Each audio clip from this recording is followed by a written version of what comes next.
Amigos, hoje nós temos uma bênção para todos vocês. O Salmo 139, versículo 7 diz o seguinte: para onde me irei do teu espírito? Ou para onde fugirei da tua face? Não tem. Se você quer pecar, vai pecar em Deus. Que coisa, não, missionário. Nele nós somos, existimos e nos movemos. Quando você peca, está pecando em Deus. E quando eu faço uma boa obra, nem precisa perguntar, que está claro, né? Você faz em Deus. Aí você é ajudado e recompensado. Não é melhor você se propor? Não, eu não vou deixar o diabo me usar. Eu vou deixar o Espírito Santo me usar.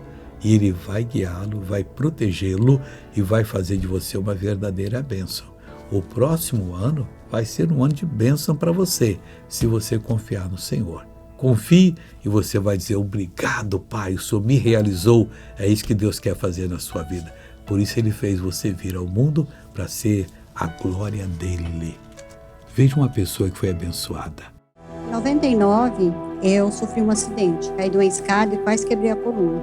Aí deu osteoporose. Eu sentia muita dor nas costas e na coluna. Não podia fazer exercício? Não podia fazer nem abaixar. E agora?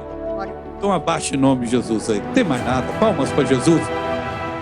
Agora eu quero orar com você, com as mãos sobre a palavra. Pai, que toda a promessa da Bíblia seja cumprida na vida dessa pessoa e que ela tenha muitas revelações e creia em todas elas e tome posse de todas. Em o nome do Senhor Jesus, obrigado e amém. Bom dia.